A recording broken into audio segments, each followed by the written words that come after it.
Napoleon ہل کی کتاب تھنک اینڈ گرو رچ ایک ایسی کتاب ہے جس نے لاکھوں زندگیاں بدلی ہیں۔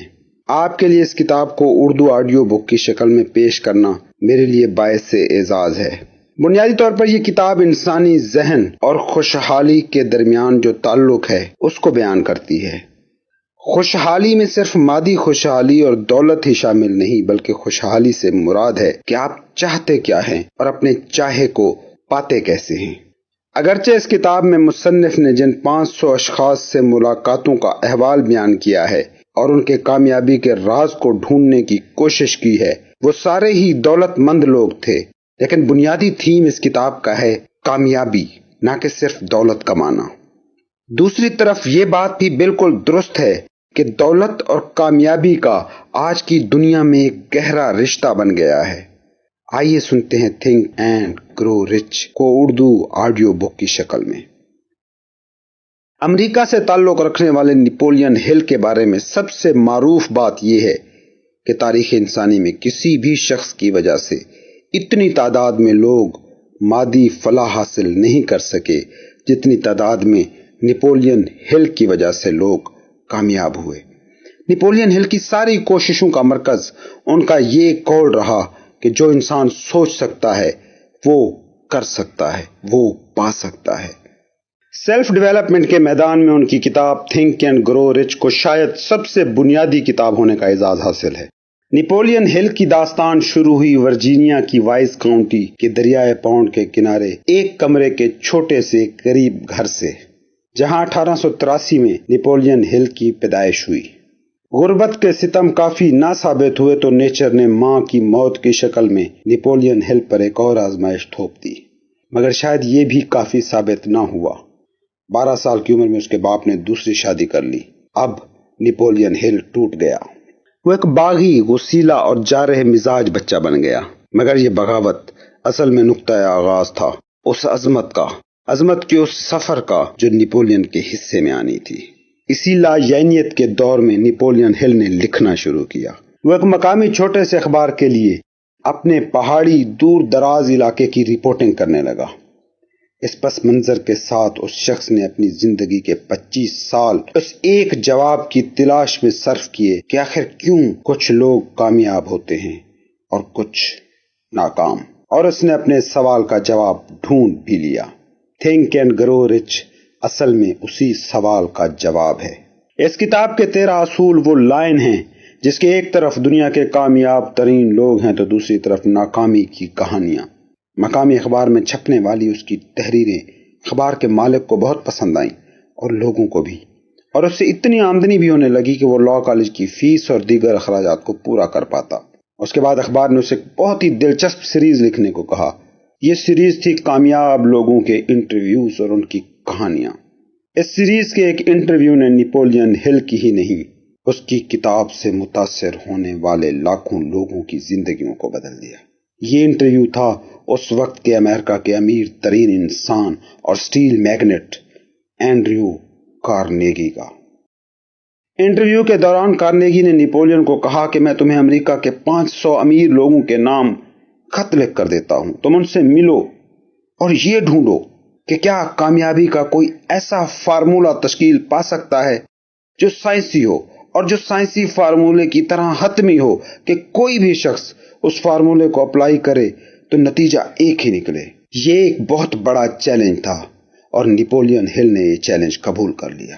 جن کامیاب اور دولت مند لوگوں کے نام اینڈریو کارنیگی نے خط لکھ کر دیے ان میں سے کچھ معروف نام یہ تھے: معروف موجد ٹامس ایڈیسن، ٹیلی فون کا موجد گراہم بیل، فورڈ کمپنی کا مالک Henry Ford, Elmer Gates, Charles M Schwab, امریکی صدر Roosevelt, Woodrow Wilson, John Wanamaker, John D rock فیلر۔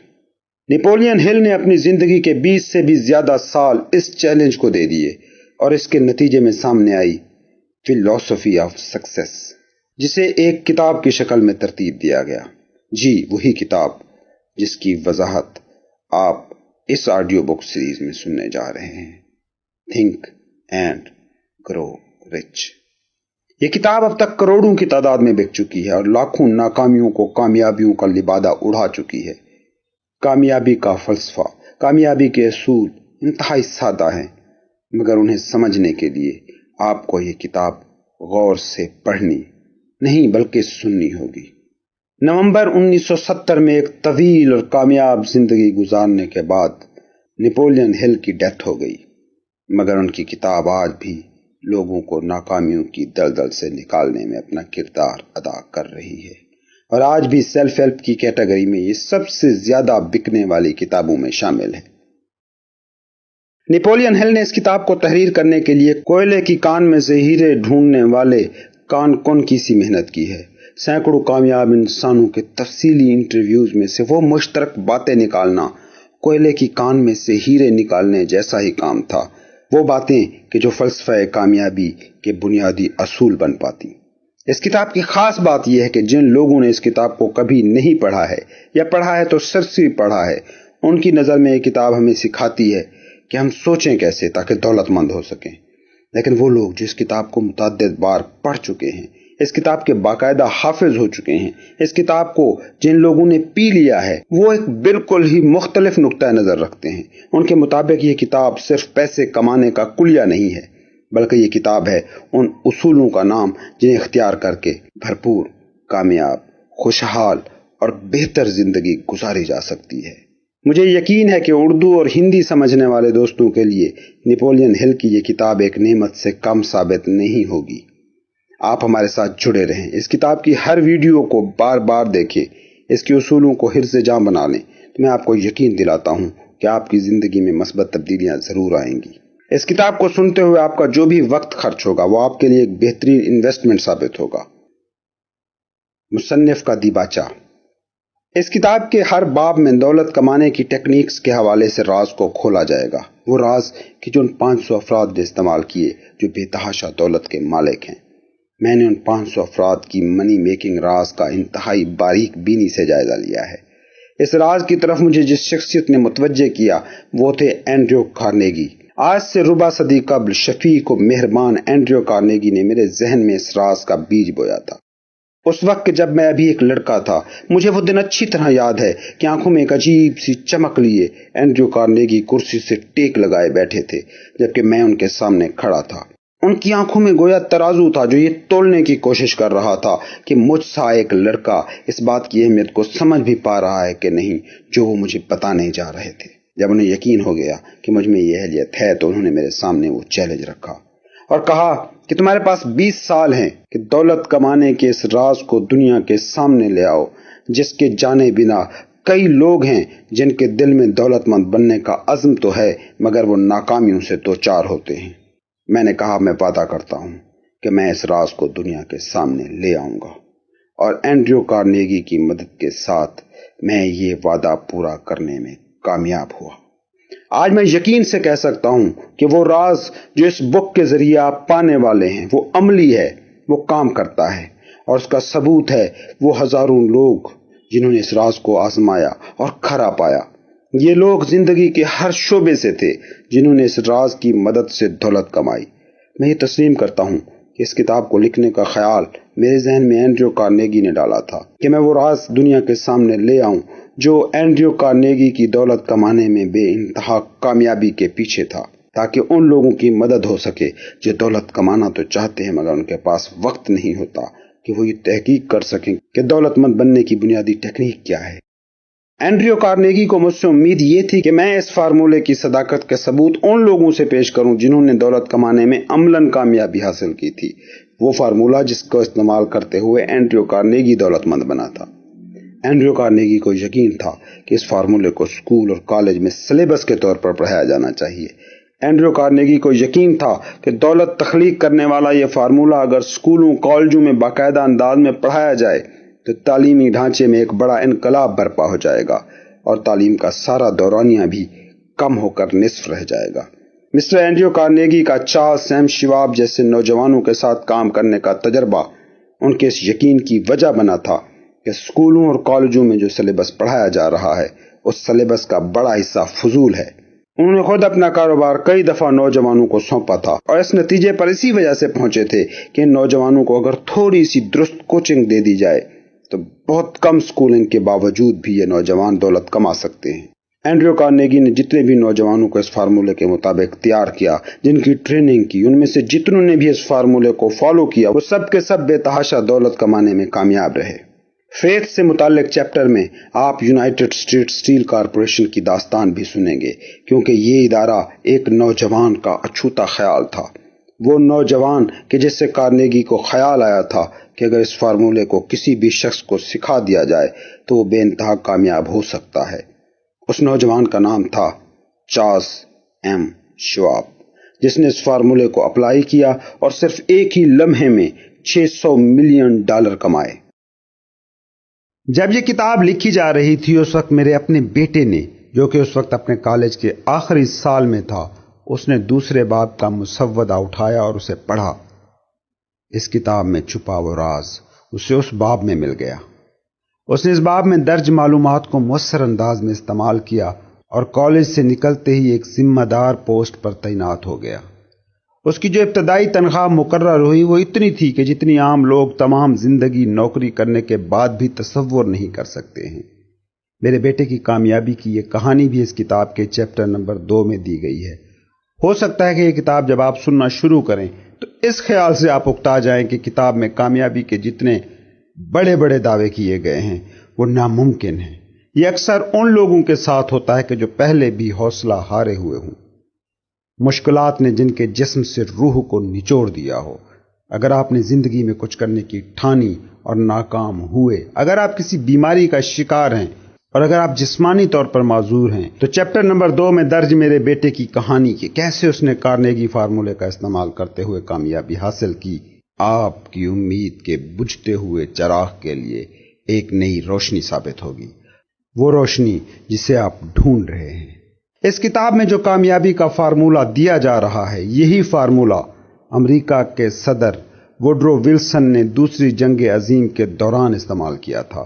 اس فارمولے کو ہر اس سپاہی تک ان کی ٹریننگ کے دوران پہنچایا گیا جو جنگ لڑنے گیا تھا۔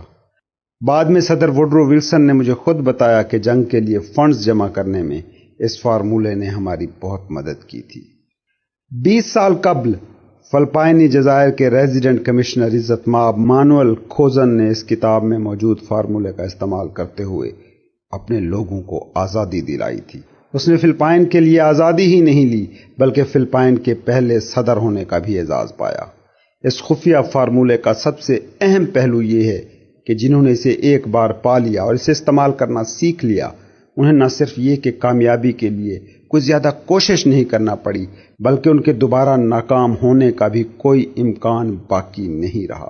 اگر آپ کو میری اس بات پر یقین کرنے میں مشکل آ رہی ہے تو ان لوگوں کے ناموں کی فہرست کو دیکھیں جنہوں نے اسے استعمال کیا۔ ان کا ذکر کتاب میں بار بار آیا ہے۔ جہاں ان کا ذکر آیا ہے ان کی کامیابیوں کا بھی تذکرہ ہے۔ آپ خود فیصلہ کر لیجئے گا کہ جو بات میں کہہ رہا ہوں وہ کتنی مبنی بر صداقت ہے۔ ہاں، یہاں یہ بھی بتاتا چلوں کہ دنیا میں کچھ کیے بنا یا کوئی قربانی دیے بنا حاصل نہیں ہوتا۔ جو راز اس کتاب میں آپ کو دینے جا رہا ہوں، اس کی بھی ایک قیمت ہے، اگرچہ وہ قیمت ان نتائج کے مقابلے میں کچھ بھی نہیں جو آپ کو ملیں گے، اور یہ قیمت وہ لوگ ادا کرنے پر فوراً تیار ہو جائیں گے جو کامیابی کے متمنی ہیں، اور جو قیمت میں کہہ رہا ہوں وہ کیش نہیں ہے۔ اس کتاب میں درج کامیابی کے فارمولے کے لیے لازم نہیں کہ آپ اعلیٰ تعلیم یافتہ ہوں۔ میری پیدائش سے کئی سال قبل یہی فارمولہ تھا جو ٹامس ایلوا ایڈیسن کے ہاتھ لگا تھا۔ انہوں نے اسے ذہانت سے استعمال کیا اور دنیا کے سب سے بڑے موجد قرار پائے، حالانکہ وہ چند ماہ سے بھی زیادہ اسکول نہیں گئے تھے۔ یہی فارمولہ تھا کہ جو ایڈیسن کے ہاں کام کرنے والے ایک شخص نے استعمال کیا، اور صرف $12,000 سالانہ کمانے والا ایڈیسن کا یہ ملازم دیکھتے ہی دیکھتے خوشحالی کی بلندیوں پر پہنچ گیا۔ اس شخص کی کہانی بھی اس کتاب کے پہلے باب کے شروع میں موجود ہے۔ یہ کہانی بھی آپ کو یہ یقین دلا دے گی کہ امارت، دولت، خوشحالی آپ کی پہنچ سے کہیں دور نہیں، اور یہ کہ آپ جو چاہیں وہ پا سکتے ہیں۔ دولت، شہرت، شناخت، خوشی، یہ سب چیزیں ان لوگوں کے لیے وافر مقدار میں موجود ہیں جو انہیں حاصل کرنے کا پکا عزم رکھتے ہیں۔ میں کیسے یہ سب جانتا ہوں؟ اس سوال کا جواب آپ کو اس وقت تک مل چکا ہوگا جب آپ یہ کتاب ختم کر رہے ہوں گے۔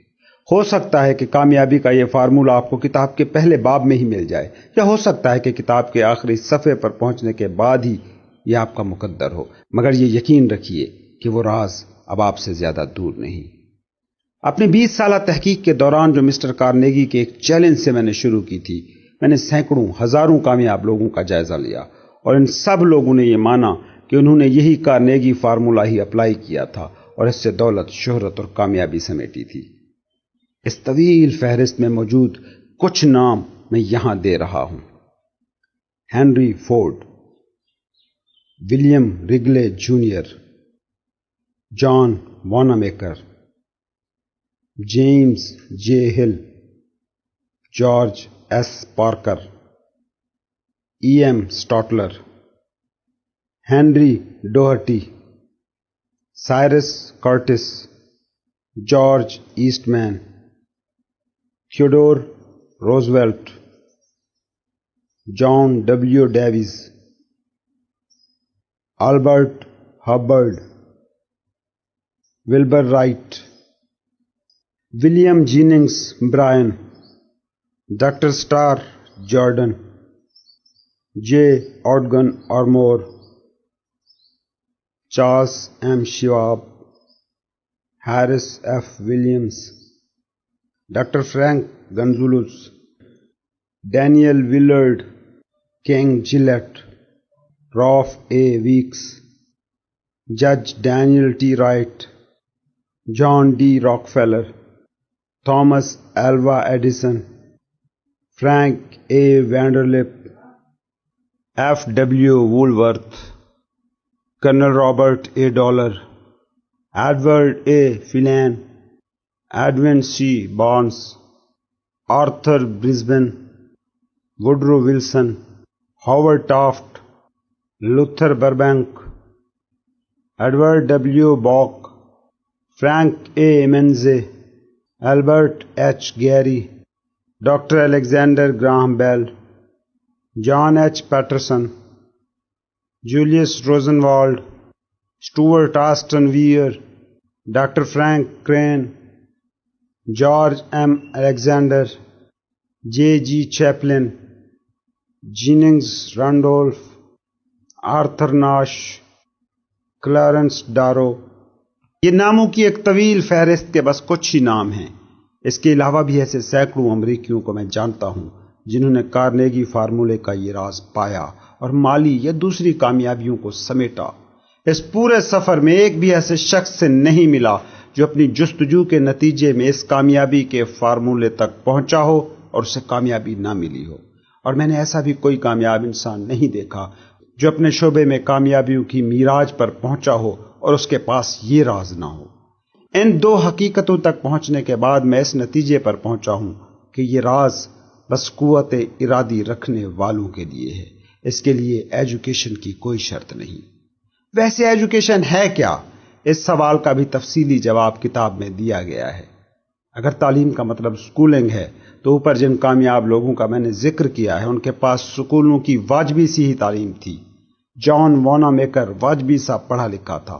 ہنری فورڈ کبھی ہائی سکول پہنچنے میں کامیاب نہیں ہو پایا تھا۔ میں سکولنگ کی اہمیت کو کم نہیں کر رہا بلکہ اپنے اس یقین کا اظہار کر رہا ہوں کہ جو بھی لوگ اس فارمولے کے ماہر ہوئے اور اس فارمولے کو لاگو کیا انہیں کامیابی ملی، دولت ملی اور وہ زندگی کو اپنی شرطوں پر جینے کے قابل ہوئے، چاہے ان کی سکولوں کی تعلیم نہایت ہی معمولی سی تھی۔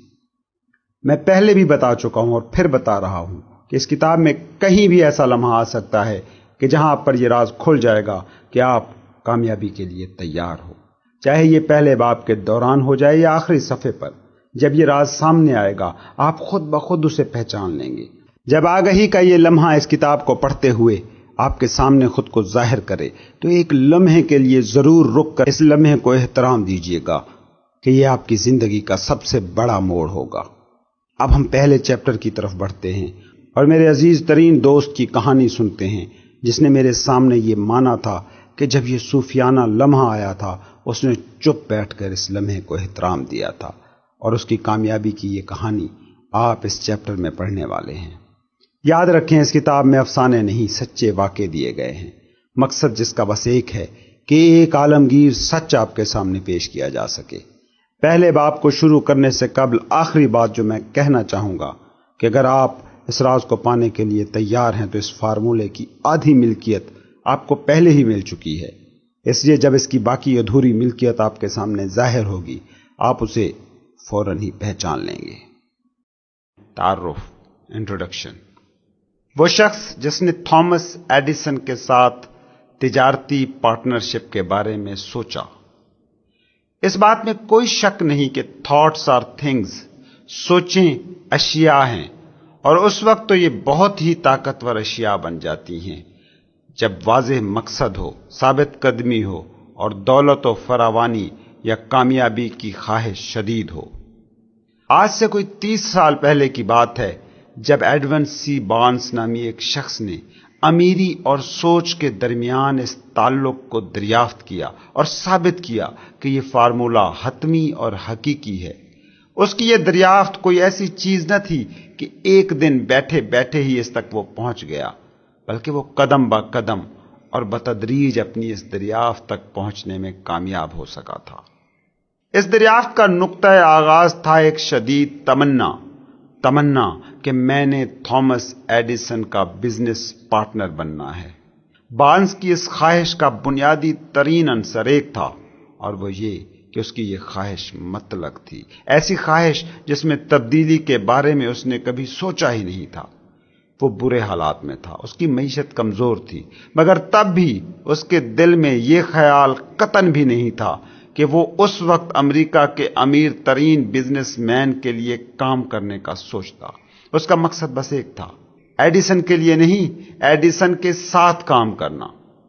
اس کہانی پر غور کریں کہ کیسے اس کی یہ خواہش اس کی زندگی کی حقیقت میں بدلی۔ اگر آپ کو یہ کہانی سمجھ آ گئی تو ان 13 اصولوں کو سمجھنا آپ کے لیے مشکل نہ ہوگا، جو دولت مند بننے کے وہ اصول ہیں جن کی وضاحت میں اس کتاب میں کرنے جا رہا ہوں۔ بارنس کے دل میں جب یہ خواہش پیدا ہوئی، جب یہ ترنگ ابھری، اس وقت اس کی اپنی حالت ایسی تھی کہ کوئی اور شخص ہوتا تو ایسا خیال تک اس کے دل میں نہ آ سکتا تھا۔ اس کے راستے میں 2 بڑی رکاوٹیں سر اٹھائے کھڑی تھی۔ پہلی، اس نے ایڈیسن کا نام تو سن رکھا تھا، اس کی کامیابی کے چرچے تو اس تک پہنچے ہوئے تھے، مگر وہ ذاتی طور پر دنیا کے اس عظیم موجد اور بزنس ٹائکون کو نہیں جانتا تھا۔ اور دوسری اور دلچسپ رکاوٹ یہ تھی کہ اس کے پاس ریل گاڑی کے کرائے کے بھی پیسے نہ تھے جو اسے نیو جرسی امریکہ کے علاقے اورنج تک پہنچا سکتے جہاں ایڈیسن کا آفس تھا۔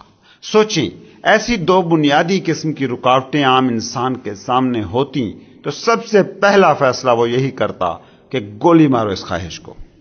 مگر بارنس کی خواہش معمولی انسانوں والی خواہش نہ تھی۔ اس نے طے کر لیا تھا کہ حوصلہ ہارنے کا تو سوال ہی نہیں، اس لیے ہارنے کی بجائے اس نے بغیر پیسوں کے سفر شروع کرنے کا فیصلہ کر لیا۔ وہ مال گاڑی پر بیٹھا اور اورنج کی طرف اپنا سفر شروع کر دیا۔ اس کے بعد کی دلچسپ حقیقت کو سنیں۔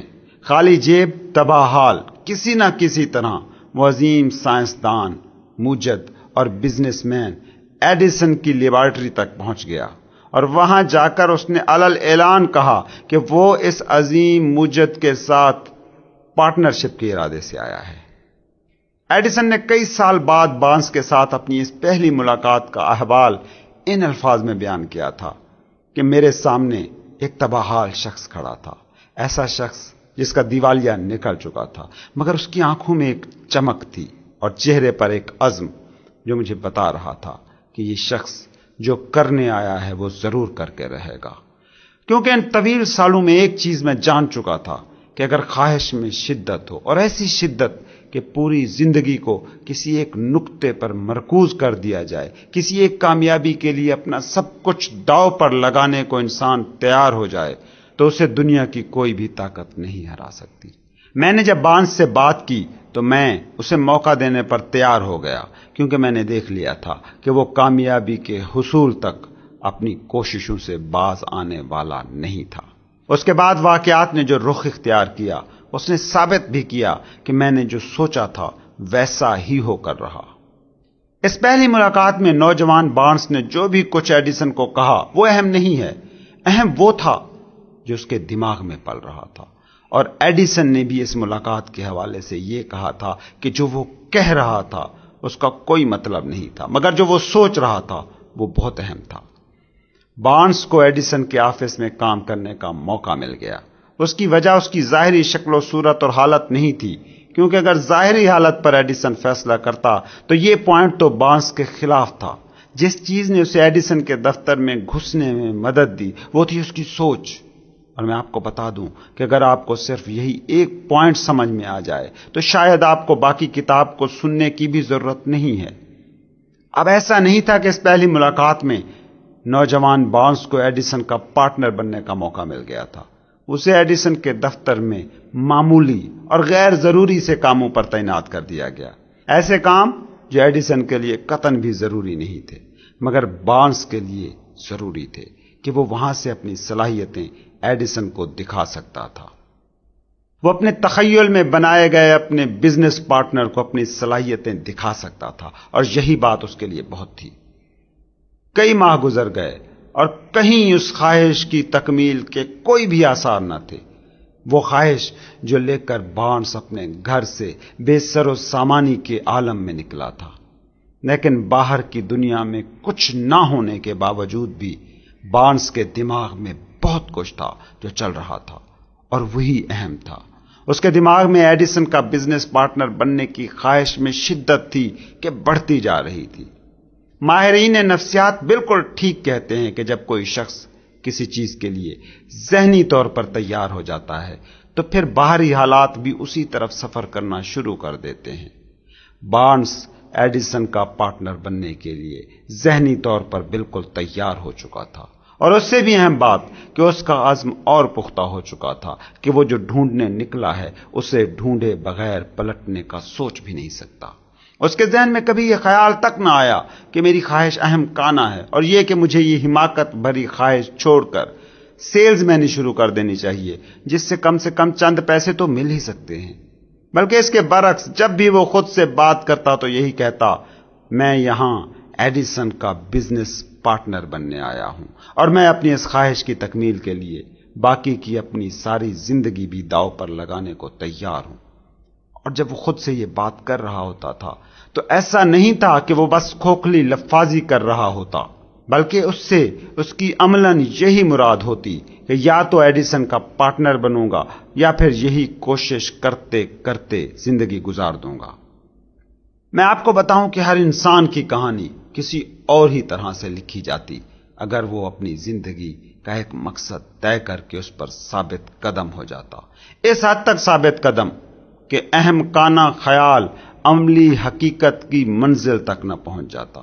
ہو سکتا ہے کہ نظریاتی سطح پر بارنس اس نفسیاتی حقیقت کو نہ جانتا ہو، مگر اس کا عزم پہاڑ جیسا تھا۔ اس کی ثابت قدمی غیر متزلزل تھی، اور وہ اپنی اس اکلوتی خواہش کا سر کچلنے کا سوچ بھی نہ رہا تھا۔ غیر متزلزل عزم اور ثابت قدمی وہ بلائیں ہیں جو دنیا کی ہر رکاوٹ اور ہر چیلنج کو ہرا سکتی ہیں۔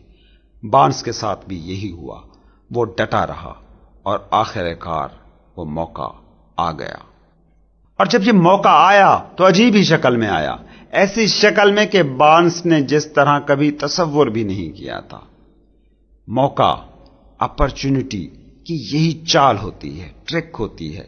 یہ ہمیشہ عقبی دروازے سے داخل ہوتا ہے، اور اکثر ہی یہ بدقسمتی یا وقتی شکست کی شکل میں سامنے آتا ہے۔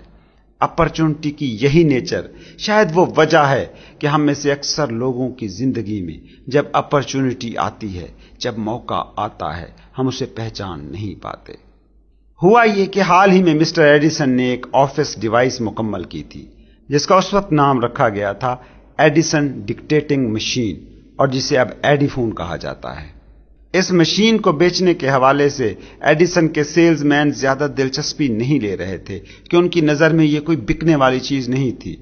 ایڈیسن کے سیلز مین کا خیال تھا کہ ایسی چیز بیچنا لوہے کے چنے چبانے جیسا کام ہے۔ یہ ایڈیسن کی ناکامی تھی، سیلز مینوں کی مشکل تھی، مگر بارنس کو اس میں اپنے لیے موقع نظر آ گیا۔ ڈکٹیٹنگ مشین میں اب بھی دنیا کے دو لوگوں کو دلچسپی تھی، ایک وہ جو اس کا خالق تھا یعنی عظیم موجد ایڈیسن، اور اس کے آفس میں معمولی کام کرنے والا ایک نوجوان ایڈون سی بارنس۔ بارنس جانتا تھا کہ وہ ایڈیسن کی ڈکٹیٹنگ مشین کو بیچ سکتا ہے، اور یہی اس نے جا کر ایڈیسن کو کہا، اور ایڈیسن جو اس کی فروخت سے مایوس ہو چکا تھا، اس نے فوراً ہی بارنس کو ہاں کر دی۔ اور قسمت کے کرشمے دیکھیے کہ بارنس اس مشین کو بیچنے میں کامیاب ہو گیا۔ کامیاب ہی نہیں، بے تحاشا کامیاب، اتنا کامیاب کہ ایڈیسن نے یہ مشین پورے امریکہ میں بیچنے کا کام ایڈون سی بارنس کو سونپ دیا۔ یہ اس بزنس پارٹنرشپ کا آغاز تھا جس کا خواب لے کر بارنس چلا تھا، اور جس کے نتیجے میں یہ مشہور سلوگن بنا تھا، Edison dictating machine invented by Edison installed by Barnes. یہ بزنس اتحاد 30 سال تک چلا، جس سے بارنس نے بے تحاشا دولت کمائی، اتنی دولت کہ وہ امریکہ کے امراء میں شمار ہوا۔ مگر اس کامیابی کا ثبوت صرف دولت ہی نہیں تھی جو بارنس نے کمائی تھی، بلکہ اس کامیابی میں ایک عالمگیر سچ بھی ایک بار پھر ثابت ہوا تھا، اور وہ عالمگیر سچ یہ کہ کوئی بھی سوچ کر امیر ہو سکتا ہے۔ Anyone can think and grow rich۔ Edwin C Barnes کی اس ایک خواہش نے اسے کتنی دولت کما کر دی، اس کے بارے میں کوئی بھی اندازہ لگانے سے قاصر ہوں، شاید $30 لاکھ یا اس سے کم زیادہ۔ مگر یہ دولت اس علم کے مقابلے میں کچھ نہیں تھی جو بارنس کو حاصل ہوا۔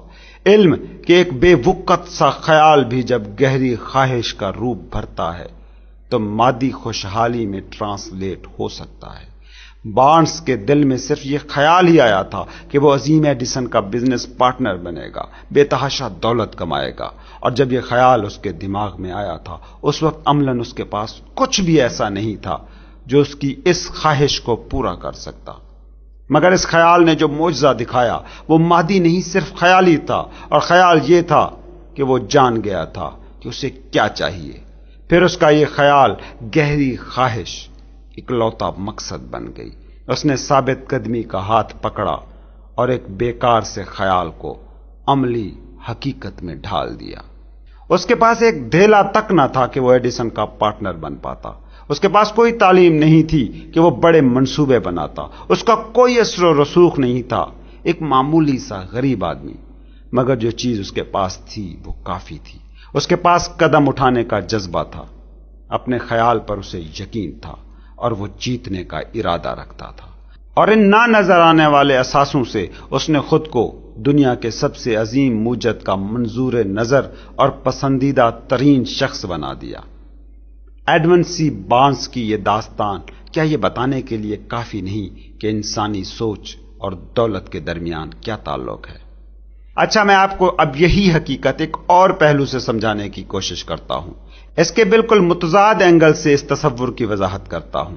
یہ کہانی ہے ایک ایسے شخص کی کہانی جس کے پاس دولت مند بننے کے سارے موقع تھے، حالات موافق تھے، بظاہر سارے باہری عناصر اس کی فیور میں تھے، مگر اس نے سب کچھ کھو دیا۔ ایک ایسا شخص جو اپنی منزل سے بس 3 فٹ دوری پر اپنا ارادہ ہار گیا، صرف 3 فٹ کی دوری سے جس نے اپنا خواب کھو دیا، صرف 3 فٹ اس کے اور اس کی منزل کے درمیان سد سکندری بن گئے۔ ناکامی کی بہت سی وجوہات ہو سکتی ہیں، مگر سب سے عام وجہ اس کی ایک ہے، اور وہ ہے وقتی شکست کو دیکھ کر بھاگ جانے کی عادت، کوئٹ کر جانے کی عادت۔ ہر انسان اپنی زندگی میں کبھی نہ کبھی اپنی اس بری عادت کا شکار ضرور ہوتا ہے۔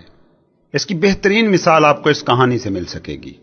یہ اس وقت کی بات ہے جب دنیا کے طاقتور لوگ اور حکومتوں کا پسندیدہ ترین مشغلہ تھا سونے کی کانوں کی تلاش۔ RU ڈاربی کے ایک انکل کو سونے کی تلاش کا خبط سوار ہوا، اور اس نے ایک چھوٹی سی سونے کی کان کی کھدائی کا لائسنس کسی نہ کسی طرح حاصل کر لیا، اور اس کتاب کے اصول تھنک اینڈ گرو رچ کی بجائے عمارت کے حصول کا جو اصول چنا وہ تھا ڈگ اینڈ گرو رچ۔ شاید اس نے کبھی یہ نہیں سن رکھا تھا کہ تاریخ انسانی میں جتنا سونا انسانی ذہن نے اگلا ہے، اتنا کبھی کسی زمینی کان سے برآمد نہیں ہو سکا ہے۔ خیر، کھدائی کا لائسنس ملنے کے بعد وہ شخص اپنے لوگوں اور مشینوں کے ساتھ کھدائی کی جگہ پہنچ گیا۔ کھدائی اور حالات دونوں ہی مشکل ثابت ہو رہے تھے، مگر اس کی سونے کو پانے کی لالچ تمام رکاوٹوں سے لڑتی رہی۔ کئی ہفتے کھدائی ہوتی رہی اور آخر ایک دن سونے کے آثار دکھائی دینے لگے۔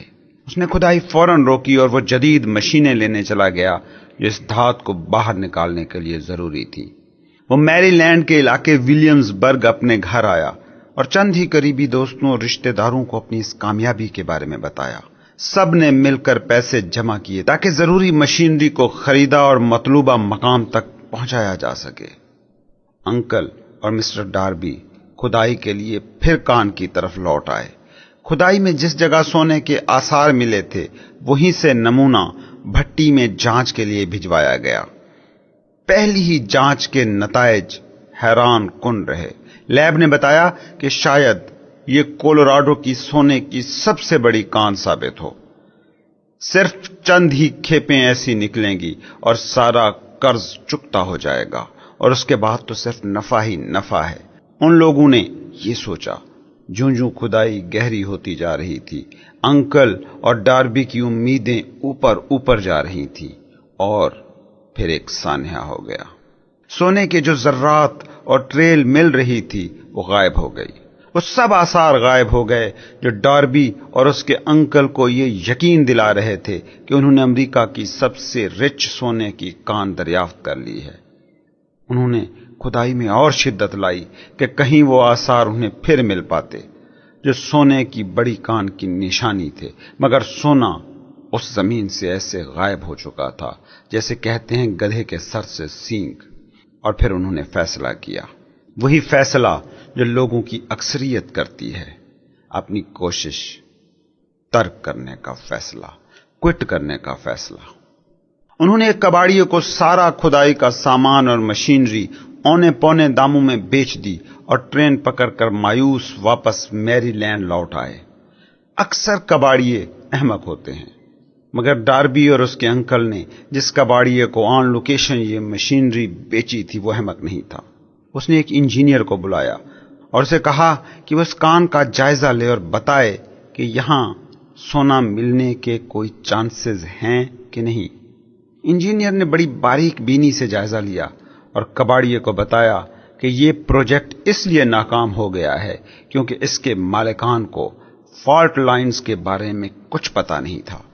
اس نے کہا کہ میری کیلکولیشنز اگر ٹھیک ہیں تو میرا خیال ہے کہ ڈاربی اور اس کے انکل نے جہاں کام روکا ہے وہاں سے صرف 3 فٹ کی مزید کھدائی کریں تو سونے کے آثار دوبارہ مل جائیں گے۔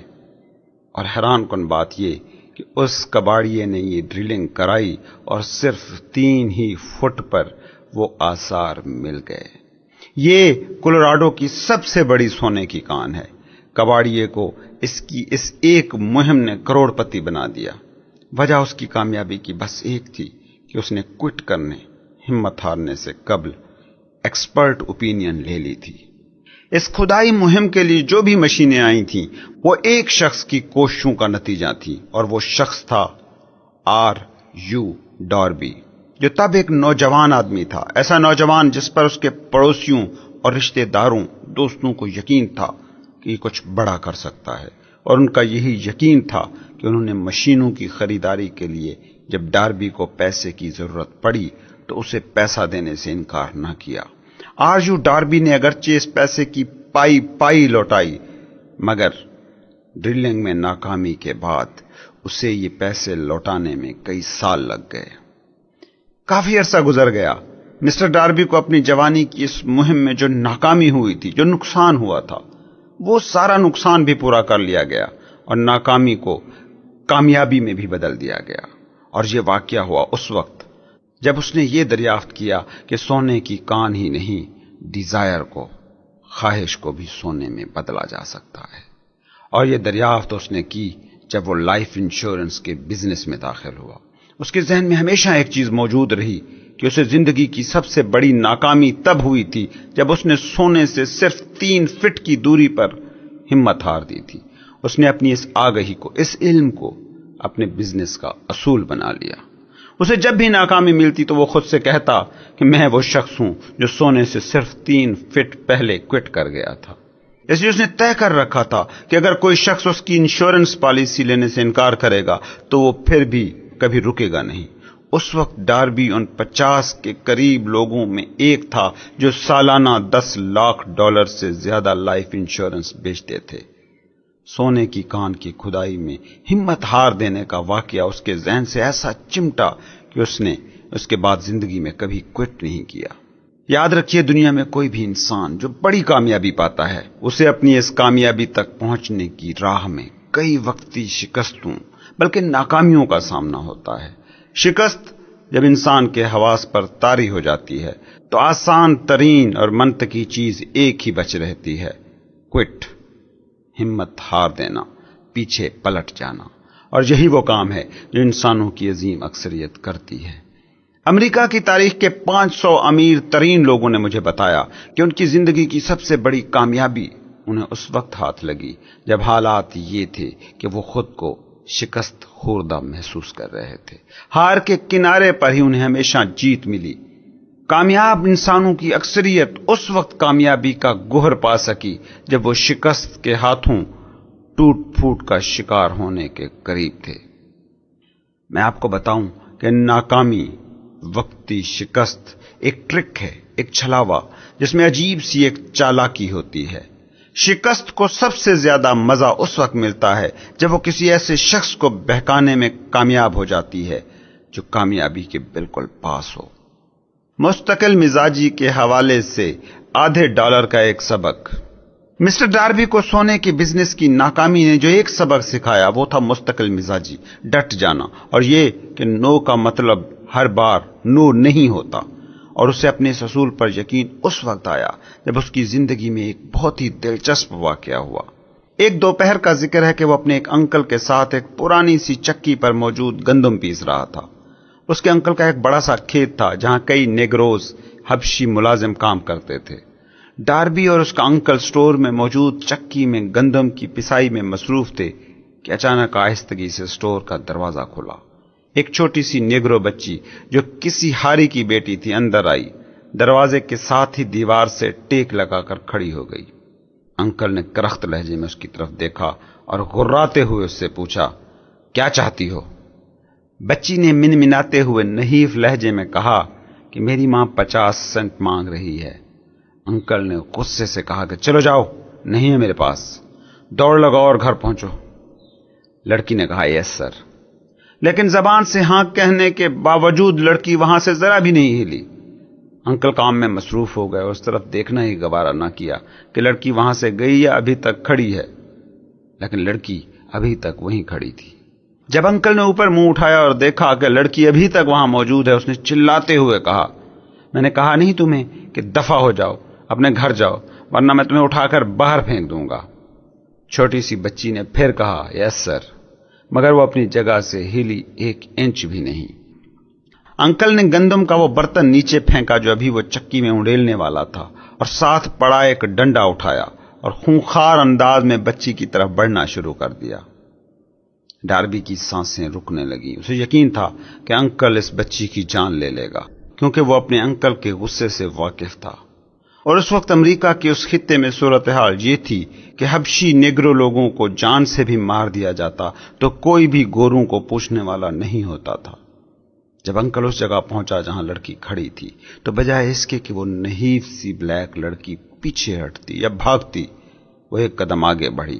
اس نے انکل کی آنکھ میں آنکھ ڈالی اور جس بلند آہنگی سے وہ چیخ کر بول سکتی تھی اسی شدت کے ساتھ اس نے کہا، میری ماں کو یہ 50 سینٹ سخت ضرورت ہے۔ غصے سے سرخ اور ہاتھ میں ڈنڈا لیے انکل وہیں ساکت ہو گیا۔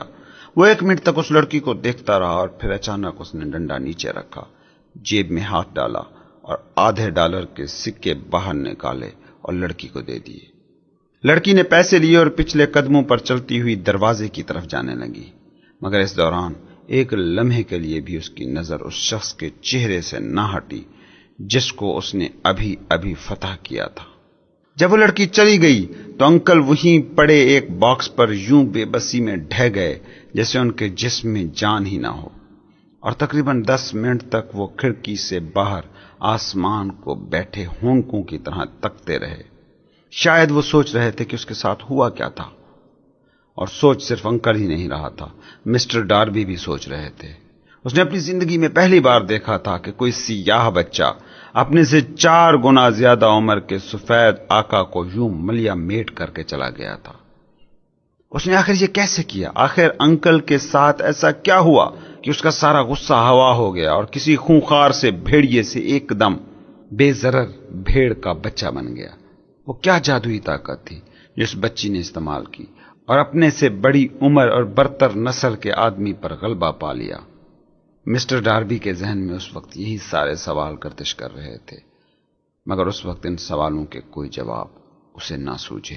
ہاں، کئی سال بعد وہ ان سوالوں کے جواب ڈھونڈنے میں کامیاب ضرور ہوا، اور ایک بہت مزے کی بات یہ ہے کہ مسٹر ڈاربی نے جب مجھے یہ سٹوری سنائی تو ہم ٹھیک اسی کمرے میں تھے جہاں اس کے انکل اور چھوٹی سی بلیک لڑکی کا یہ واقعہ ہوا تھا، اور اس سے بھی حیران کن بات یہ تھی کہ میں نے خود اپنی زندگی کے 25 سال اس طاقت کی دریافت میں گزارے تھے جس نے اس جاہل ناخواندہ سی بلیک بچی کو اپنے سے کہیں زیادہ ذہین اور طاقتور آدمی کو فتح کرنے میں مدد دی تھی۔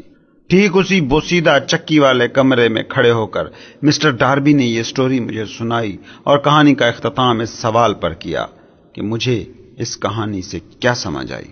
وہ کیا خفیہ اور حیرت انگیز طاقت تھی جس نے لڑکی کو یہ ہمت دی کہ میرا انکل بالکل ہی بے بس ہو گیا؟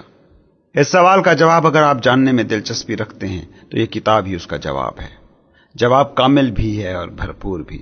اس کتاب میں اس سوال کا مکمل ترین جواب ہے، اور اگر آپ میں سے کوئی بھی شخص اس کو سمجھ لے اور اس کو اپلائی کرے تو وہ بھی اس چھوٹی سی لڑکی کی طرح کچھ بھی کر سکتا ہے۔ اپنا ذہن الرٹ رکھیں، یہ عجیب سی حیران کن طاقت آپ کو اس کتاب میں مل جائے گی جس نے اس چھوٹی سی بچی کی مدد کی تھی، اور اس طاقت کی ایک ہلکی سی جھلک آپ کو اگلے چیپٹر میں بھی ملے گی۔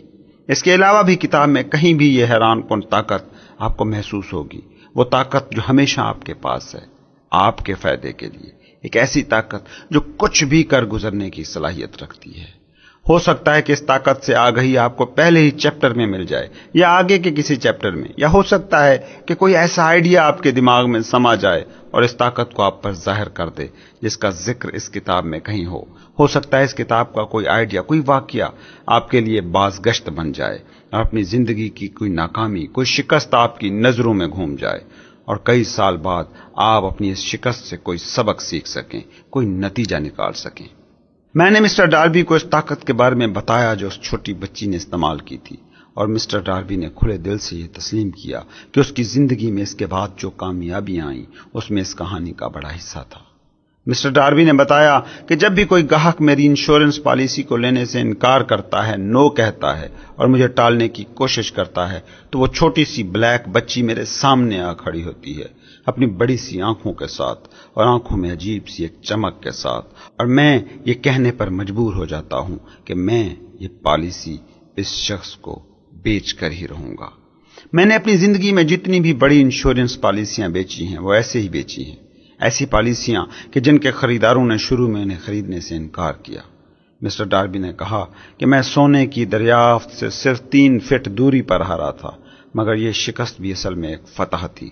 مجھے سونا تو نہیں ملا تھا، مگر سونے سا ایک اصول ضرور مل گیا تھا۔ اس شکست نے مجھے سکھایا کہ چلتے جانا ہے، رکنا نہیں ہے، چاہے حالات جیسے بھی مشکل ہوں۔ مجھے بھی بڑی کامیابی سے پہلے وہ سبق سیکھنے کی ضرورت تھی جو میں نے سیکھے۔ مسٹر ڈاربی اور ان کے انکل بلیک لڑکی اور سونے کی کان کی یہ سٹوری بلا شبہ ان ہزاروں انسانوں نے پڑھی اور سنی ہوگی جو لائف انشورنس بیچنے کا کام کرتے ہیں، مگر میں ان سمیت تمام لوگوں کو یہ بتانا چاہتا ہوں کہ مسٹر ڈاربی کو لائف انشورنس کے بزنس میں جو بے تحاشا کامیابی ملی وہ ان کی زندگی کے انہی 2 واقعات اور ان سے حاصل شدہ اسباق کی وجہ سے تھی۔ زندگی بہت عجیب سی چیز ہے اور اکثر بہت ہی ہلکی پھلکی ہے۔ کامیابی ہو یا ناکامی، دونوں کے بیچ بہت ہی سادہ تجربات میں چھپے ہوتے ہیں۔ مسٹر ڈاربی کو جو واقعات پیش آئے وہ بہت سادہ اور معمول کے ہیں، مگر اس سب کے باوجود ان دو واقعات نے ان کی کامیاب زندگی کی عمارت کی بنیاد رکھی۔ یوں مسٹر ڈاربی کی زندگی کے یہی دو عام اور سادہ سے تجربات خود ان کے لیے زندگی کے مترادف ہو گئے۔ ان دو ڈرامائی تجربات سے انہوں نے فائدہ اٹھایا، کیونکہ انہوں نے ان واقعات کا تجزیہ کیا اور جو سبق وہ سکھاتے تھے وہ سبق ان سے حاصل کیے۔ مگر اس شخص کے لیے کیا کہ جس کے پاس نہ تو وقت ہے نہ رجحان کہ وہ ناکامی کو سمجھے، اس سے علم کشید کرے اور کامیابی کی راہ پر چل پڑے۔ ناکامیوں کو کامیابی میں بدلنے کے لیے وہ کہاں سے اور کیسے علم حاصل کرے؟ انہی سوالوں کا جواب دینے کے لیے ہی اصل میں یہ کتاب لکھی گئی ہے۔ اب ہم جانیں گے ان 13 اصولوں کا تعارف جن کو بنیاد بنا کر یہ کتاب لکھی گئی، ایسے عالمگیر اصول جو کسی بھی ناکامی کو کامیابی میں ڈھال سکتے ہیں۔ ان سب سوالوں کا جواب ہے یہ کتاب۔ یہ کتاب 13 اصولوں پر مبنی ہے، لیکن یاد رکھیں دوران مطالعہ جو جواب آپ ڈھونڈنے نکلے ہیں، وہ سوالات جو زندگی کے عجیب ہونے سے متعلق آپ کے ذہن میں گونجے اور جنہوں نے آپ کو یہ کتاب سننے پر مجبور کیا، وہ آپ کے اپنے دماغ میں گونج اٹھیں گے، کسی آئیڈیا کی شکل میں، کسی پلان کی شکل میں۔ بنیادی آئیڈیا تو ایک ہی ہے کہ ہر انسان کامیابی چاہتا ہے۔ اس کتاب میں جو اصول بیان کیے گئے ہیں وہ بہترین ہیں اور مسلمہ ہیں، وہ بہترین اور مسلمہ اصول جو آج تک انسان نے جانے ہیں کہ کیسے اچھے آئیڈیاز تشکیل دیے جاتے ہیں۔ اس سے پہلے کہ ہم ان اصولوں کی مزید تفصیل اور گہرائی میں جائیں، میں ایک مشورہ ضرور دینا چاہوں گا۔ جب دولت آپ کی طرف آنا شروع ہوگی تو اس تیزی سے اور اتنی زیادہ آئے گی کہ آپ کو یقین تک نہیں آئے گا کہ یہ سب آئیڈیاز آخر اس سے پہلے کہاں تھے۔ مجھے پتا ہے کہ یہ کہنا بہت بڑا بول ہے۔ انسانوں کا مسئلہ یہ ہے کہ انہوں نے ایک خیال کو پال لیا ہے، یہ خیال کہ دولت اور کامیابی کے لیے سخت محنت اور بہت سے وقت کی ضرورت ہوتی ہے۔ جب آپ تھنک اینڈ گرو رچ پر کام شروع کریں گے تو دیکھیں گے کہ امیری اصل میں ایک ذہنی حالت ہے، اسٹیٹ آف مائنڈ ہے، جس کے لیے ضرورت ہے مقصد کے لگن کی۔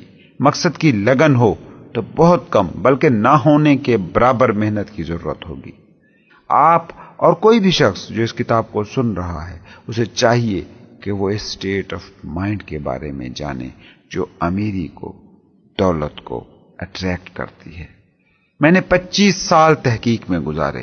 اس عرصے میں کوئی 25,000 لوگوں کا میں نے گہرا مطالعہ کیا، کیونکہ میں بھی جاننا چاہتا تھا کہ امیر لوگوں میں آخر ایسا کیا ہے جو دوسروں میں نہیں ہوتا۔ اس تحقیق کے بغیر یہ کتاب نہ لکھی جا سکتی تھی۔ ایک اہم اور بنیادی صداقت کو اس موقع پر ذہن نشین کر لیں۔ 1929 میں امریکہ میں معاشی بحران نے سر اٹھایا تھا اور کافی عرصے تک یہ بحران جاری رہا۔ اس نے بہت تباہی مچائی اور پھر صدر روز ویلٹ کی حکومت آئی اور یہ معاشی بحران، ڈپریشن آہستہ آہستہ مدھم پڑتے پڑتے آخرکار فنا ہو گیا۔ بالکل ویسے ہی جیسے ایک اچھے الیکٹریشین کو سینما مشین سونپ دی جائے تو وہ اس ترتیب سے روشنی کو سٹیج پر بکھیرتا ہے کہ فلم شروع ہو جاتی ہے۔ یہی کام اس کتاب کا ہے۔ یہ آپ کے ذہن میں موجود ڈر کو، خوف کو مٹا کر اس میں یقین کو بھر دے گی۔ غور سے دیکھتے رہیں، جوں آپ اس فلسفے کے اصولوں میں مہارت حاصل کرتے جائیں گے، انہیں اپلائی کرتے جائیں گے، آپ کے مالی حالات بہتر ہونا شروع ہو جائیں گے اور جس بھی چیز کو آپ چھوتے جائیں گے وہ آہستہ آہستہ آپ کے لیے بینیفٹ میں ڈھلتی جائے گی۔ اگر آپ میری یہ بات سن کر کہہ رہے ہیں کہ یہ ناممکن ہے، امپاسبل ہے، تو میرا جواب یہ ہے کہ یہ قطعاً بھی ناممکن نہیں ہے۔ انسانوں کی سب سے بڑی کمزوری پتہ ہے کیا ہے؟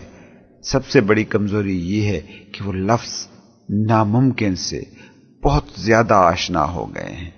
انہیں وہ سارے اصول و قوانین تو ازبر ہیں جو کام نہیں کرتے، جو مؤثر نہیں۔ وہ ان ساری چیزوں کے بارے میں تو جانتے ہیں جو نہیں ہو سکتی، مگر یہ کتاب ان لوگوں کے لیے لکھی ہی نہیں گئی۔ یہ کتاب لکھی گئی ہے ان لوگوں کے لیے جو ان اصولوں کو جاننے میں دلچسپی رکھتے ہیں، جو دوسروں نے آزمائے ہیں اور کامیابیاں سمیٹی ہیں، ان لوگوں کے لیے جو ان اصولوں پر ہر قسم کی قربانی دینے کے لیے تیار ہیں۔ عرصہ قبل میں نے ایک بڑی ہی نفیس قسم کی لغت ڈکشنری خریدی تھی۔ جو پہلا کام میں نے اس ڈکشنری کے ساتھ کیا تھا وہ یہ تھا کہ سب سے پہلے میں نے وہ صفحہ کھولا جس پر لفظ لکھا تھا امپاسبل، اور اس پورے صفحے کو اپنی ڈکشنری سے پھاڑ کر الگ کر دیا تھا۔ اور میرا ذاتی خیال ہے کہ آپ کو بھی یہی کرنا چاہیے۔ یاد رکھیں، کامیابی انہی کے لیے ہے جو کامیابی کے حوالے سے کانشیس ہو جاتے ہیں، کامیابی کے بارے میں سوچتے رہتے ہیں، اور ناکامی اور ناممکن جیسے لفظوں سے جان چھڑا لیتے ہیں۔ ناکامی انہی لوگوں کا مقدر ہوتی ہے جو ناکامی کے حوالے سے خود کو کانشیس کر لیتے ہیں، ناکامی کے تھاٹس کو سوچتے رہتے ہیں۔ اس کتاب کا مقصد ہے ان لوگوں کی مدد کرنا جو کامیابی چاہتے ہیں، جو ناکامی کی بجائے کامیابی کے حوالے سے کانشیسنس پانا چاہتے ہیں۔ دوسری انسانی کمزوری اور خامی یہ ہے کہ بہت سے لوگ ہیں جو ہر چیز کو، ہر انسان کو اپنی عادتوں اور اپنے بلیفز کے مطابق جج کرتے ہیں۔ کچھ لوگ جس کتاب کو سنیں گے ان کا یہ بھی یقین ہو سکتا ہے کہ کوئی بھی سوچ کر امیر نہیں ہو سکتا۔ No one can think and grow rich۔ یہ وہ لوگ ہیں جو دولت، امارت کی زبان میں سوچ ہی نہیں پاتے، کیونکہ ان کی تھاٹ ہیبٹس، سوچ کی عادات ہمیشہ غربت اور پاورٹی کی زبان میں سوچنے کی لت کا شکار ہو چکی ہوتی ہے۔ یہ لوگ قلت کو دیکھتے ہیں، کمی کو، دکھ کو، ناکامی کو اور شکست کی زبان میں ہی سوچتے ہیں۔ یہ وہ بدقسمت لوگ ہیں جو مجھے یاد دلاتے ہیں اس چینی آدمی کی جو امریکہ آیا تھا، جو امریکی طریقوں سے تعلیم حاصل کرتا رہا تھا، جس نے شکاگو یونیورسٹی میں داخلہ لیا۔ ایک دن صدر ہارپر اس نوجوان چینی سے یونیورسٹی کیمپس میں ملا اور اسے روک کر چند منٹوں تک اس سے گپ شپ کی۔ اس گپ شپ کے دوران اس نے اس چینی سے سوال کیا کہ انہیں امریکیوں کی کس طرز نے سب سے زیادہ متاثر کیا ہے۔ چینی نوجوان نے جواب دیا کہ آپ لوگوں کی آنکھیں تھوڑی سی ترچھی ہیں۔ ہم چینیوں کے بارے میں کیا کہتے ہیں؟ ہم اس پر یقین کرنے سے انکار کر دیتے ہیں جو ہم سمجھ نہیں پاتے۔ انسانوں کا مسئلہ یہ ہے کہ ہم نے جو حدیں اپنے لیے طے کر رکھی ہیں انہی کو ہی آخری حدیں مانتے ہیں، بجا ان کی آنکھیں تھوڑی سی ترچھی ہیں کیونکہ آپ کی آنکھیں ویسی نہیں جیسی ان کی ہیں۔ دنیا میں لاکھوں لوگ ہیں جو ہنری فورڈ کی کامیابیوں کو تسلیم کرتے ہیں، اس سے حسد کرتے ہیں، اس کی کامیابیوں، اس کی قسمت، اس کی ذہانت یا جو بھی نام دے لیں اس سے جلتے ہیں اور اس کی کامیابیوں کی وجہ انہیں قرار دیتے ہیں۔ لیکن فورڈ نے جو کامیابی حاصل کی اس کا گر، اس کا راز شاید لاکھوں میں کوئی ایک انسان جان پاتا ہے، اور جو نہیں جانتے وہ اتنے بونے، اتنے متذبذب ہیں کہ اس پر بات نہیں کر سکتے، کیونکہ گر، راز بہت ہی سادہ ہے، بہت ہی سادہ۔ اور یہ گر اور راز کیا ہے، اسے ایک چھوٹی سی مثال سے واضح کرتا ہوں۔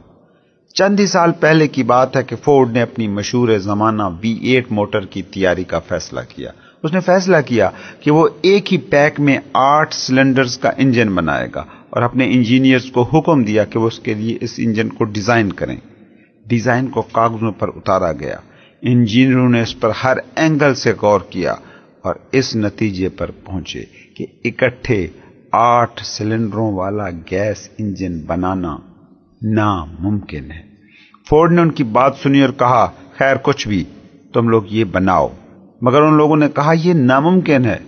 فورڈ مگر اپنے حکم پر اڑا رہا۔ اس نے کہا آگے بڑھو، جو بھی وقت تمہیں چاہیے، جو بھی وسائل تمہیں درکار ہیں وہ اس وقت تک تمہارے پاس موجود ہیں جب تک یہ انجن تیار نہیں ہو جاتا۔ انجینئر پھر جت گئے کیونکہ فورڈ کا حکم ماننے کے علاوہ ان کے پاس کوئی چارہ نہیں تھا۔ اگر انہیں فورڈ کے لیے کام کرنا تھا تو اس کا حکم ماننا ان کی مجبوری تھی۔ 6 ماہ گزر گئے، کوئی پیش رفت اس انجن پر نہ ہو سکی۔ 6 ماہ اور گزر گئے مگر ہوا ابھی بھی کچھ نہ تھا۔ انجینئرز نے ہر اینگل سے کوشش کی کہ ایسا انجن بن پاتا جیسا فورڈ چاہ رہا تھا، مگر لگ ایسا رہا تھا کہ یہ بنانا ناممکن تھا۔ 1 سال بعد فورڈ نے اپنے انجینئرز کو بلایا اور اس انجن کی تیاری کے بارے میں پوچھا۔ ایک بار پھر ان کا جواب تھا کہ جس انجن کو تیار کرنے کا آپ نے حکم دیا ہے وہ انجن بنا پانا ناممکن ہے۔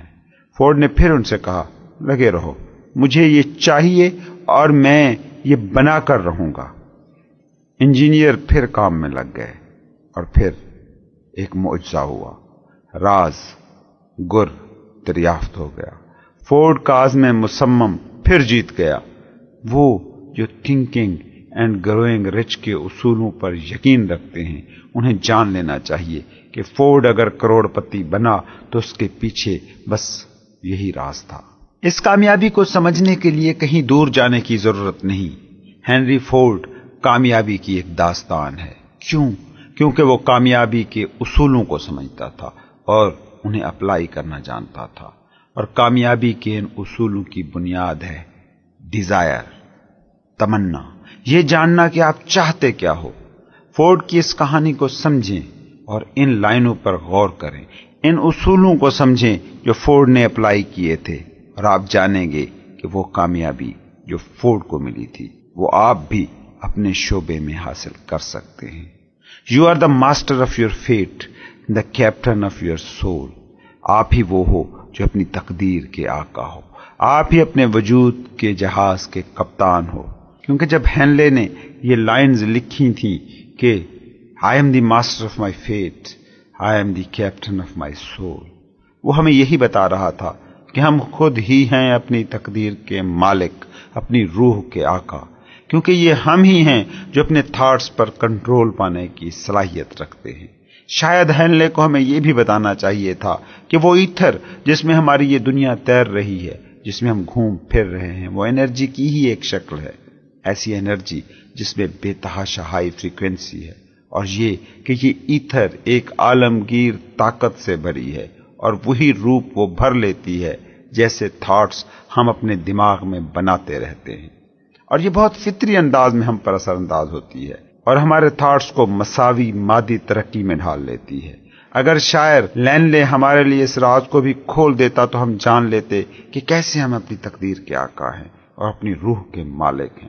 اسے شاید ہمیں یہ بھی بتانا چاہیے تھا اور پورا زور دے کر بتانا چاہیے تھا کہ یہ پاور وہ پاور ہے جو مثبت اور منفی تھاٹس میں کوئی امتیاز نہیں کرتی۔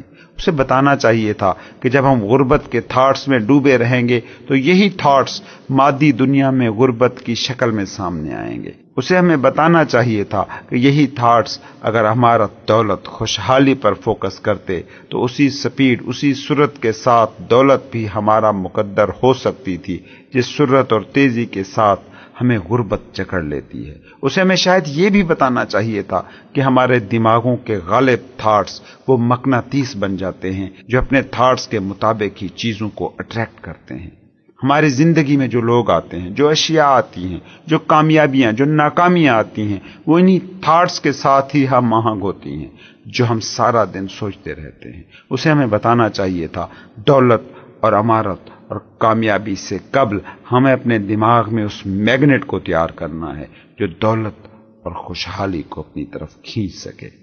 مگر ہینلے چونکہ ایک شاعر تھا، کوئی فلسفی نہیں تھا، اس لیے اس نے اس عظیم سچ کو بس شاعرانہ سے انداز میں پیش کر دیا اور باقی اپنے پیروکاروں پر چھوڑ دیا کہ وہ فلسفیانہ انداز میں ان لائنز کی کیسے تشریح کرتے ہیں، اور آہستہ آہستہ یہ عظیم سچ خود ہی کھلتا گیا۔ اور اب وقت آ گیا ہے کہ اس کتاب میں دیے گئے اصولوں کی شکل میں یہ عالمگیر سچ آپ کے سامنے رکھا جائے۔ آپ کی معاشی تقدیر مکمل طور پر آپ کے اپنے ہاتھ میں ہے۔ اس لیے میں یہی کہوں گا کہ کشادہ ذہنیت کے ساتھ یہ سب سنیں، یہ سب جو کسی ایک شخص کی ایجاد نہیں، یہ اصول 500 معاشی طور پر کامیاب انسانوں کے تجربات کی روشنی میں اخذ کیے گئے ہیں۔ وہ 500 لوگ جنہوں نے بے تحاشا دولت کمائی، وہ لوگ جنہوں نے غربت کی اتھاہ گہرائیوں سے اپنا سفر شروع کیا، جو معمولی سے بھی کم تعلیم یافتہ تھے، جن کا کوئی اثر و رسوخ نہیں تھا، جن کی جیبیں خالی تھیں۔ ان اصولوں نے ان لوگوں کی بڑی مدد کی۔ آپ بھی ان اصولوں کو اپنے لیے فعال ثابت کر سکتے ہیں، اور اس کتاب میں جو بھی اصول دیے جا رہے ہیں وہ آسان ہیں، جنہیں کرنا کچھ بھی مشکل نہیں۔ اور اس سے قبل کہ آپ اگلے چیپٹر کی طرف بڑھیں، میں آپ کو بتانا چاہوں گا کہ اس کتاب میں واقعاتی حقائق بیان کیے گئے ہیں جو آپ کی مالیاتی زندگی کو، منزل کو بالکل بدل سکتے ہیں، بالکل ویسے ہی جیسے ان 2 لوگوں کی زندگی بدلی جن کا ذکر اگلے باب میں آنے جا رہا ہے۔ میں ان دو لوگوں کے بارے میں یہ بھی بتاتا چلوں کہ ان سے میرا گہرا رشتہ ہے، کیونکہ ان میں سے ایک میرا 25 سال پرانا دوست ہے اور دوسرا میرا اپنا بیٹا۔ ان دو لوگوں کو جو غیر معمولی کامیابی ملی، اس کی وجہ ہے وہ اصول جس کا ذکر اس کتاب کے چیپٹر نمبر 2 میں آنے والا ہے، اور ان دو لوگوں کی کہانی یہ ثابت کرنے کے لیے کافی ہے کہ یہ اصول کام کرتے ہیں۔ آج سے تقریباً 15 سال قبل میں نے ویسٹ ورجینیا میں سیلم کالج کی تقریب تقسیم اسناد میں ایک تقریر کی تھی۔ اس میں نے جس ایک اصول پر زور دیا تھا وہ وہی ہے جو اس کتاب کے دوسرے چیپٹر میں بیان کیا گیا ہے، اور اس شدت سے میں نے یہ اصول بیان کیا تھا کہ گریجویٹ کرنے والوں میں سے ایک کے دل میں وہ لیکچر اتر گیا۔ اس نے اس لیکچر کو اپنی زندگی کے فلسفے کا لازمی حصہ بنا لیا۔ وہ نوجوان اس وقت امریکی کانگریس کا ممبر ہے اور اس وقت حکومتی انتظامیہ کا ایک اہم حصہ ہے۔ یہ کتاب پبلشنگ کے لیے جانے سے قبل اس امریکی کانگریس مین کا مجھے خط ملا جس میں اس نے اس کتاب کے چیپٹر 2 میں بیان کردہ اصول کے حوالے سے اپنی رائے دی۔ وہ خط مجھے بہت اہم لگا، اس لیے اس خط کو میں نے چیپٹر 2 کے تعارف کے طور پر یہاں دینا ضروری سمجھا۔ سنیے اس خط میں کیا لکھا گیا تھا۔ عزیز نیپولین ہل، میں کانگریس میں جتنے عرصے سے ہوں، اس انسانی مسائل کو سمجھنے کی میری بصیرت میں کافی اضافہ ہوا ہے، کافی وسعت آئی ہے۔ میں ایک تجویز دینا چاہتا ہوں جو ہزاروں لوگوں کے کام آئے گی۔ بہت معذرت کہ میں یہ تجویز دے رہا ہوں، کیونکہ اگر اس پر عمل کرنے کا فیصلہ آپ نے کیا تو ہو سکتا ہے اس کے لیے آپ کو کئی سال تک محنت اور ذمہ داری کا بوجھ اٹھانا پڑے، مگر میں اپنے دل سے مجبور ہوں کہ یہ تجویز آپ کے سامنے پیش کروں، کیونکہ انسانوں کے لیے کچھ بڑا، کچھ بہتر کرنے کے لیے آپ کے دلی جذبات سے میں آگاہ ہوں، اور مجھے یقین ہے کہ آپ اس تجویز کو سراہیں گے۔ 1922 میں آپ نے سیلم کالج کی تقریب تقسیم اسناد میں خطاب کیا تھا۔ اس وقت جو طلباء گریجویٹ ہوئے تھے میں بھی ان میں سے ایک تھا۔ اس خطاب نے میرے ذہن میں اس خیال کا بیج بویا جس کی وجہ سے آج مجھے یہ موقع حاصل ہے کہ میں اپنی ریاست کے عوام کے لیے کچھ کر سکنے کے قابل ہو پایا ہوں، اور مستقبل میں بھی جو کامیابیاں میرے حصے میں آئیں گی اس میں بھی اس خیال کا کردار کلیدی ہوگا۔ تجویز میری یہ ہے کہ آپ اپنی کتاب میں سیلم کالج کے اس خطاب کا تفصیلی خلاصہ ضرور پیش کریں۔ اس طرح سے آپ امریکی عوام کو وہ موقع دے سکیں گے جن سے انہیں فائدہ ہوگا، وہ اس تجربے اور ان لوگوں کے ساتھ آپ کے تعلقات سے فائدہ اٹھا سکیں گے جن کی وجہ سے امریکہ دنیا کا امیر ترین ملک بن سکا، وہ لوگ کہ جن کی وجہ سے امریکہ کو یہ عظمت ملی۔ میرے لیے آج بھی وہ دن ایسے ہے جیسے کل کی بات، اور آپ نے کس خوبصورتی سے اس اصول کو بیان کیا تھا کہ جس کو اپلائی کر کے ہنری فورڈ نے واجبی سی تعلیم، خالی جیب اور اثر و رسوخ کے بغیر عظمت کی بلندیوں کو چھوا۔ میں نے اس دن آپ کی تقریر کے اختتام سے بھی قبل اپنا دماغ بنا لیا تھا کہ چاہے جو بھی رکاوٹیں آئیں، جو بھی مشکلات آئیں، میں اپنے لیے کوئی مقام بنا کر رہوں گا۔ ڈیئر نیپولین، اس سال بھی ہر سال کی طرح ہزاروں طلباء گریجویشن کو مکمل کریں گے۔ شاید میری ہی طرح ان میں بھی کوئی ایسا ہوگا جس سے عملی زندگی میں کامیابی حاصل کرنے کا خواب آج ملے گا۔ ان لڑکوں کو پتہ ہونا چاہیے کہ انہیں کہاں جانا ہے، کیا کرنا ہے، عملی زندگی کو کیسے شروع کرنا ہے۔ آپ انہیں یہ بتا سکتے ہو کیونکہ آپ نے اپنی کتابوں، تقریروں سے بہت سے ایسے لوگوں کی پہلے بھی مدد کی ہے۔ اگر کوئی بھی ایسا طریقہ ممکن ہو تو یہ ایک بڑی سروس ہو سکتی ہے۔ میری تجویز یہ ہے کہ ہر کتاب کے ساتھ ایک پرسنل انالیسس چارٹ ہو تاکہ آپ کی کتاب خریدنے والا اپنے آپ کو مکمل طور پر دریافت کر سکے۔ اس طریقے سے آپ کی کتاب کو پڑھنے والوں کے سامنے اپنی خامیوں اور خوبیوں کا ایک مکمل اور غیر متعصبانہ جائزہ موجود رہے گا تاکہ وہ کامیابی اور ناکامی میں فرق کر سکے۔ یہ سروس بہت انمول ہوگی۔ اس وقت امریکہ بھر میں لاکھوں کروڑوں لوگ ہیں جو ڈپریشن، مالی بحران کے بعد کم بیک کرنے کی کوشش کر رہے ہیں، اور میں اپنے ذاتی تجربے سے یہ بات جانتا ہوں کہ اگر یہ لوگ ایسا کوئی موقع پا سکے تو وہ مشورے کے لیے ضرور آپ سے رابطہ کریں گے۔ اس وقت امریکہ میں لاکھوں ایسے لوگ ہیں جن کے پاس آئیڈیاز ہیں اور وہ ان آئیڈیاز کو دولت میں کنورٹ کرنا چاہتے ہیں، وہ لوگ جنہوں نے ایک نئی شروعات کرنی ہے، وہ لوگ کہ جو دولت سے محروم ہیں اور اپنے خساروں کو پورا کرنا چاہتے ہیں۔